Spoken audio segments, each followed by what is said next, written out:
Hi, I'm Rhiannon, also known as Happy on Fruit, also known as Rhiannon van der Griffin. So today I want to talk to you about some reasons why people or yourself might be addicted to junk food and / or cooked foods. So I deal with a lot of people who are trying to go raw. So a lot of the times they're trying to get off of cooked foods, but I'm not necessarily lumping in cooked food and junk food in the same pile. But a lot of the reasons why people are addicted to junk foods is very similar, if not the same, as why people might be addicted to cooked foods. So I'm kind of going to address these together, although food is a bit more like a spectrum, with foods that are more unhelpful at one end and foods that are kind of more helpful at each stage of your journey as you go along. So just to point that out. So a lot of the reasons why people are addicted to cooked food or junk food, or why they can't stop eating them, there's two different aspects of this basically. So there's a lot of physical reasons and there's a lot of emotional reasons as well. So, and sometimes these do overlap a little bit and kind of fuels the reasons why the physical doesn't work out so well. So I want to address some of these physical points first of all. So one of the physical reasons that we might be addicted to cooked food or junk food is the food additives. So different chemicals that are in the food, such as MSG, E numbers and things like that, these can trigger our brain to want more or to get addicted to those.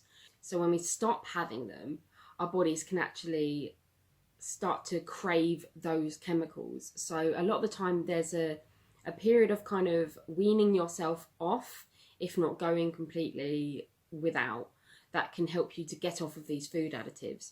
And a good way of doing this is to kind of tweak your diet to find healthier options as you go along. So you might start with maybe processed cookies, for example, and then you might move on to more homemade cookies, which still, and I don't particularly find as health promoting, but at where you are on your journey, it might be a step up to help you. And when you kind of get off of those processed chemical additives that are added to food for preservation and things like that, and increased taste and things like that, you can, your taste simplifies basically, and your palate simplifies, and you get used to simpler flavors, simpler tastes, and you adjust over. From the homemade cookies, you could maybe tweak that recipe a bit more to not use refined flour and refined sugar. You might use kind of like dates, and you might use chickpeas that you've soaked and cooked yourself. So, you know, again, it's not had any additives like salt and things like that to it.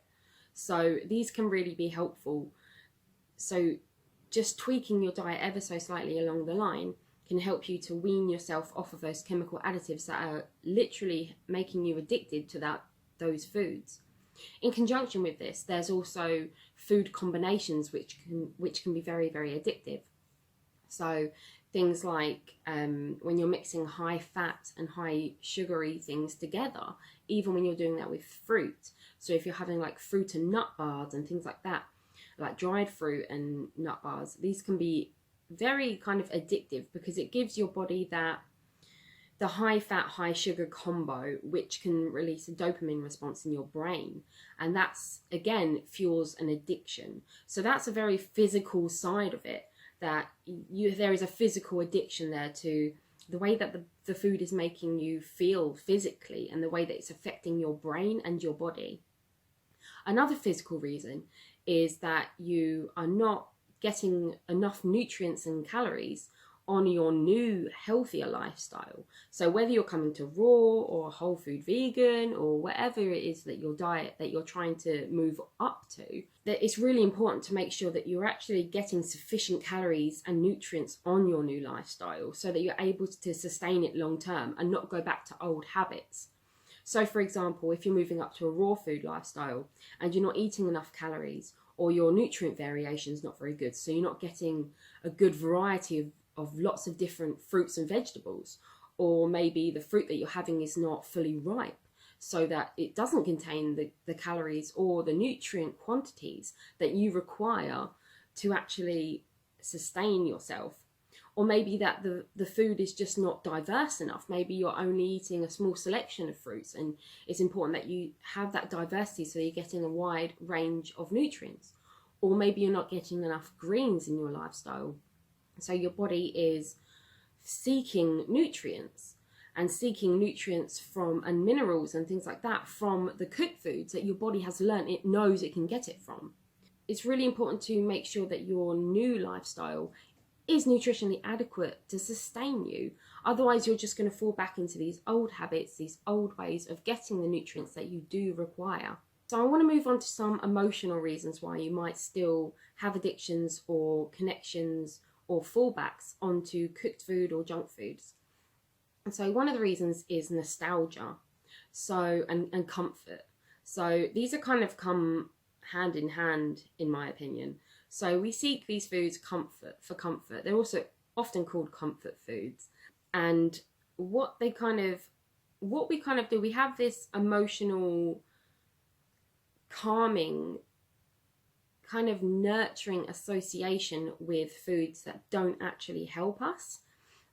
And these can stem from childhood. So things like, if you remember maybe your parent or someone you were close to or anyone like that in your childhood, when you were upset, instead of being there and more emotionally, they gave you food to quieten you or to comfort you. And I'm not saying they did this out of hate or anything. Like, our parents were just doing the best that they could with the information that they knew. And I do think that hunger is very important in keeping emotions at bay, or, you know, their lack of hunger. When a child is hungry, they are often highly emotional, and it's very easy for a parent to see their child emotionally unstable and think, oh, maybe they're hungry.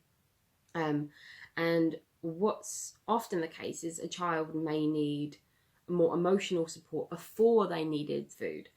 And what kind of like this has taught us throughout our life is that when we're feeling sad, to go to food, because that will make us feel better. And often the foods that parents may have given us in our past may have been foods that now we have an attachment to. I know, for example, if I was to get ill and I couldn't stomach raw food, part of my brain is still thinking I would like Marmite on toast. If you're from America, you probably don't know what that is, but it's a strange thing. Look up Marmite, or yeast extract it's called. Basically, it's that on toast that I can still feel in my brain. It's like, that's a comfort food for me. That reminds me of being ill and being nurtured and being loved by my mum. And it's got an association there of love and nurture. And I think it's important to pinpoint in our lives when we have developed these attachments to food, whether it's a nostalgic thing, whether it's something that makes us feel loved and supported and cared for, then and actually to work on that and work on being able to emotionally nurture and support ourselves emotionally before we seek these old comfort foods. So a technique that I use to do that is called shadow work, or inner child healing. And it's a technique that I've got up on my YouTube, actually. I've got a guided meditation for it that you can follow, or I do include it in my inner work course that I run as well. So you can look that up on my website, happyonfruit.co.uk, and look up the inner work course there. So it's a technique that basically takes you back into your childhood and helps you to rebuild a strong, nurturing, loving bond with yourself that emotionally supports you, so that you don't go back to these old habits that are not helping you right now. And it just helps you to heal that at the core. So this is all very linked to habits. And habits is a very key reason why people will kind of almost mindlessly go back to the way that they've always eaten. And it's very simple to see why. And it's imagine it, you know, if you've been eating cooked foods or junk foods for maybe 50 years or more, you know, it's ingrained in your mind that that's what you do. It's ingrained in society that that's what we do. We have 3 square meals a day, and you might have cereal for breakfast, sandwich and crisps for lunch, and for dinner you have meat and 2 veg, you know, and then you have a pudding. And it's all very kind of like etched in our brain that that's what we eat. you know, because we've learned from our parents, we've learned from society that that's what you do to survive and to be healthy and to be a normal human being. But obviously, if that's not helping you and you want to change in some way for whatever reason you want to, then it's important to just develop new habits. And a great way of doing that is to actually just change up the routine. So this is something that I even do with my daughter. If she's got into a habit of doing something, what we'll do is we just change up the routine. So for example, if, let's use your example. So you want to kind of stop eating cooked food at dinner time, and you are just in the habit of coming home and you make a spaghetti bolognese or something. What you can do is just change up your routine. So it's coming into summertime, at least now it is for me in the UK. And a really cool idea for doing this is to have a picnic outside instead. So just change up the routine completely. Take yourself out of the normal so that you don't fall back into just simple mindless habits. And you can go and take a big fruit picnic or make yourself a big salad and go outside and have a little alfresco dining. And this can really help you to it just changes it up in your mind. It gives you a new place, like a mutual ground to just be who you want to be in that moment, as opposed to doing what you've always done. And this can be helpful if you want to change up. For example, in the morning you want to change your diet and you're finding you're just going back to the old routine of what you've always done. Then you can kind of like develop yourself a new morning routine. So instead of getting up and having a cup of tea and sitting down with your cereal, watching the telly, you can get up, do some deep breathing, do some yoga, do a check-in with yourself. You might start exercising, so go out for a walk first thing in the morning. You might start having fresh juices instead, a fresh vegetable juice to start the day. You know, there's lots of different things that you can do to just change up your morning routine. Like going for a walk is a really great thing that you can do just to change up your routine a little bit and just find ways to refresh the energy. So refreshing the energy can come in a lot of ways as well, and like grounding can be amazing for this. And by grounding I mean earthing on the ground barefoot. So going outside, walking on the grass with your feet uncovered and doing that, like playing, doing something on the ground so that you're on there for an extended period of time and it doesn't, you know, drag on or anything like that. And just start feeling that connection to the earth, and it just refreshes your energy completely. Things like tidying up, just having a tidy up, a spring clean can really help, you know, to start just developing new habits. You could even go to a different supermarket, start exploring different fruit shops around your area, start exploring different towns around your town or your city or your hamlet or wherever you're living, and to start to kind of like just change up the routine, just change what you're doing and change where you're going and change your surroundings and just freshen the energy. Get some jobs done around the house that you've wanted done for a long time. Get to bed early. Just do little things that you can do to start to refresh yourself. And it just gives you a new chance of starting new habits and forming new habits. You can even use positive affirmations to do this. So you could say, I don't eat cooked food anymore. You can start telling yourself that. I don't eat cooked food anymore. I don't need cooked food anymore. You know, and these can really, really help to just strengthen yourself and give you a new self mantra. So another thing that can really stop people from just reaching their health goals by falling back onto foods that they don't really want to eat is fear. So fear is a big one, and fear is quite and saying fear is not very specific because fear manifests in a lot of different ways, but fear is the core of a lot of reasons why people can't sustain a raw lifestyle or why they fall back to the junk foods and things. So there's fear in lots of different ways. So there may be fear that you can't sustain the lifestyle sufficiently and that you're going, like you even might think in the back of your head that you might die. And that's normal because in society we've been taught that we need cooked foods and we need a moderation of junk foods to be healthy and things like that. So it's very common to have a fear of not being nutritionally adequate on a raw food lifestyle. And what I would say to that is to do your research, really look into the lifestyle, learn how to make it sustainable. really look at long-term raw vegans or health food people that you want to, that will help you kind of like find a security and find a trust in the lifestyle that you choose, and that can really help you long term, just to feel more supported, and that you're not going to just die or anything like that. And also there's obviously trust work to do on yourself if you're feeling like that. So trust that if anything is majorly wrong, you will tweak and adjust, and that you won't just go blindly into anything. You will actually listen to your body and adjust over time and do what works for you. Do what is making you happy. Do what is helping you reach your health goals. And that's what works with your lifestyle, and where you're actually genuinely at a position of contentment with yourself. That's the ultimate goal, really. For me, it doesn't matter what diet you do that on. If that's what you're reaching, then that's what's best for you. Obviously, I do include some other external implications, like its impact on the planet and things like that. Obviously, I'm a vegan, so I do think that it's appropriate to consider the effects of consuming animal products on the world and on the animals. But essentially, if it's all down to kind of like you and your contentment with yourself, like your true contentment. Are you truly happy with what you're doing and things like that? Another fear is that if you are good enough. So it's if you are good enough to actually deserve this lifestyle. And this can manifest from like self-hatred points of view. And if there's self-hatred there, and obviously this is the fear that you're not good enough, which manifests into a self-hatred.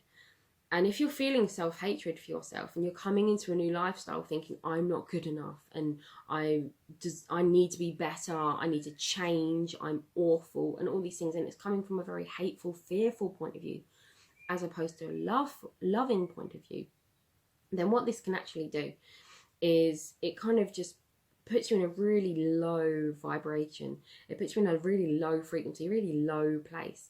And if you're feeling low, then you're not actually going to be on a level that's at the same as, for example, like a high fruit diet or a high raw diet, because the high raw stuff, it's very light, and it brings you up to a level. And if you've ever had a big fresh juice, then you know that kind of that lift that it gives you. It's a very, I can't explain it, but it's just there's a high vibration to it. And if you're feeling very low and you're just not going to be on the same level that's going to be attracting that, or that's just not going to fit together with that. So it's really important that you find ways to come from it from a place of love and not fear. And to do this, I recommend working on forgiveness work with yourself. So writing a letter to yourself, for example, about all the things that you have done to yourself or to others that you're holding resentment to yourself for, and working through that with forgiving yourself.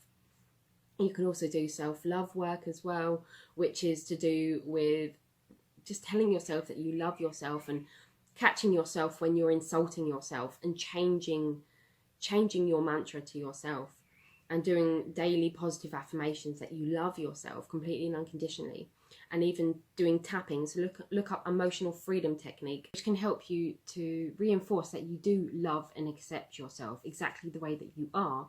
And this can just help you to put you on in a more loving intention, that it's not because you're not good enough and you need to change that you're changing your lifestyle. It's because you love yourself and you want your food choices to reflect that love for yourself, and to help you feel as good as you deserve, and that you do deserve your health goals. Because another reason why we do fall back to the cooked foods or the processed foods or whatever it is that you don't want to eat right now, it's because we have this aspect of us not being worthy of the health promoting foods that we want to eat, or the way that we want to eat. And there's this fear that we just don't deserve it. And when we overcome this, when we start to develop a really strong internal self-worth, then we start to just welcome those foods into our lives a lot easier, and they just seem to fit a lot better. They're just another way that you love yourself, as opposed to being this big, scary goal that you need to reach. It's just another aspect of you loving yourself. And this is really great when you can do this in lots of different ways. So when you're doing gentle exercise or strong exercise, whatever you want to do, or you're doing yoga practices, or you're going for walks in the wood to get some fresh air, or you're drawing, or playing music or doing anything that you know helps you to feel really good about yourself, then these are just ways that you are loving yourself, you know. And then food just becomes another way you're doing that. So it's important to develop this aspect of self-love and to have all your actions start to be of loving intention to yourself. Then it makes it a lot more sustainable, and it makes it achievable as well. And it doesn't make it this big scary thing that you can't do. It just opens you up to it. So that's really helpful, overcoming that. Another aspect of fear is that a lot of times people are kind of holding on to excess weight, almost like a barrier. And sometimes we have this fear of losing weight or this fear of reaching our health goals. And it almost like we have this association with this extra weight, or maybe with these health conditions, that they are us, that they are part of us. And it's important to kind of just start letting that go and to free yourself from your own roles, and also to let down your guard that you are not a victim of all of this, and empower yourself. Like, you do have a choice, and you do have control, and you do have power over your life and what you decide to put into your body. And that's really amazing for you to just free yourself from that role, or to free yourself from that kind of the carrying of excess weight that you may be choosing to do. And entangled with this is this fear that when we kind of, a lot of the time, like if we lose weight or if we do get healthier and start to maybe look more radiant and things like that, that we get attention. I know this has been an issue for me, because even though I do have a public persona and things like that, I find getting attention, especially in like public and things like that, it can make me feel quite uncomfortable. And when people come up to me and say things to me, I can feel a bit like, oh my goodness, you know, like I just don't, or like I deflect it and things like that. And holding on to weight can be a form of deflection from attention, as we don't want like the positive attention. Maybe we're used to the negative attention, and that's what we're kind of craving. Maybe we're playing a victim role in ourselves and want people to kind of feel sorry for us if we've got an illness, and care for us and nurture us.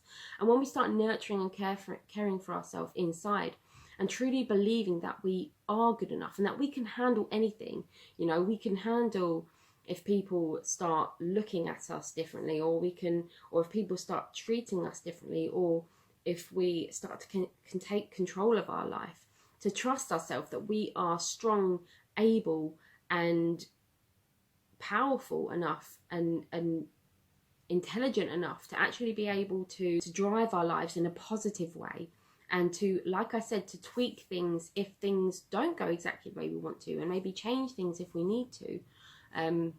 This can be really empowering, and just to help you kind of move away from the negative emotional issues that are affecting your dietary choices. Another aspect of fear is social anxiety. So there's a lot of social anxiety a lot of the time when you're changing your lifestyle. You get a lot of questions, a lot of concerns from other people. And what I found is that a lot of the time, the other people's concerns over your lifestyle are often a reflection of our own kind of discontentment or our own fears. So what can really help, because obviously, like when you want to just eat watermelon for dinner, and all your friends go out to dinner, you in your mind have decided you want to have watermelons for dinner because you want to go raw or whatever. What I find is really helpful is to, again, it's building up yourself from the inside so that you don't care what anyone else thinks, and it's having that trust as well that the people that matter don't mind, and the people that mind don't matter. And it's knowing that you are enough on your own, and kind of almost disattaching to the opinions of others and how they make you feel about yourself. And that kind of sounds easier than maybe it is to do. And I'm not saying it's necessarily easy to do, but it's less of a kind of a focus on caring about what other people think, and a focus on building yourself up from within, reassuring yourself that you are good enough by doing inner child work to heal your relationship with yourself and to nurture and support yourself, to do the self-love work, to do gratitude with yourself as well, to make you realize how amazing you are. And it's doing the grounding as well, the different grounding techniques that help you feel safe and supported. all these different things that I do cover in the emotional healing course that I run, that help you to really love yourself completely and unconditionally, so that you just don't care what anyone else thinks, and you are more able to take control over your own life in the way that you choose to, and the way that genuinely just makes you happy. And I want to reassure you in this, sometimes life does fall, when we're kind of doing emotional healing and changing our lifestyle and things like that, I found that sometimes things do fall apart a little bit, but then they rebuild stronger. Like, I know relationships with my friends and family have changed a lot over my own transformation.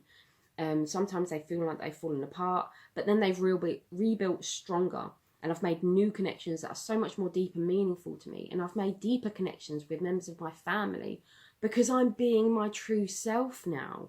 I'm not acting in ways that are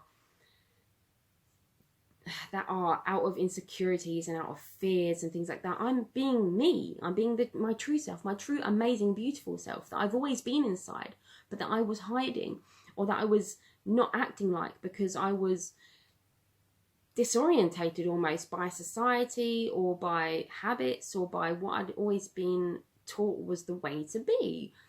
I opened my mind to this new way of living, and I completely transformed myself and aligned with who I really am.